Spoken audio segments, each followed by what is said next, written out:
Hi, this is your host. Today we're going to be making butter. It's actually really simple to make butter at home. All you need are two ingredients, heavy cream and salt. Of course, you can add other things later on, but this is the base of butter, and the process is actually really fun too.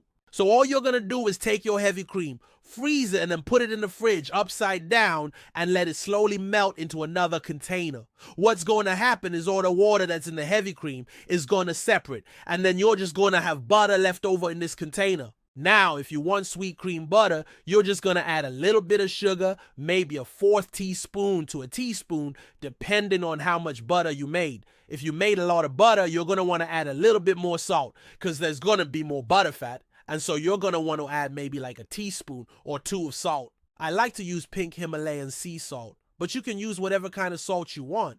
And then once you've added your salt, you're going to want to get in there with a spatula and mix it all together until it's nice and smooth.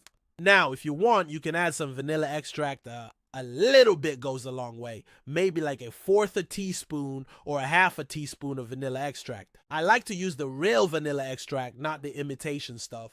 And then you can also add some other things like chopped up nuts or chocolate chips, or you can even add some herbs and spices. You can really get creative with this. Once you've added everything, you're just going to mix it all together, and then you're going to want to put it in an airtight container and then put it in the fridge and let it chill out for at least an hour before you use it. The reason why we add salt is because 1, it enhances the flavor of the butter, but 2, it helps to preserve it longer.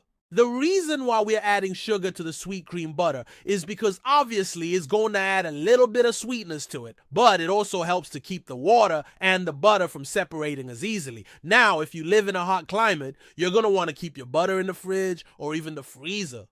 Don't be afraid to experiment with different kinds of salts and sugars and other things that you can add to the butter to make it your own.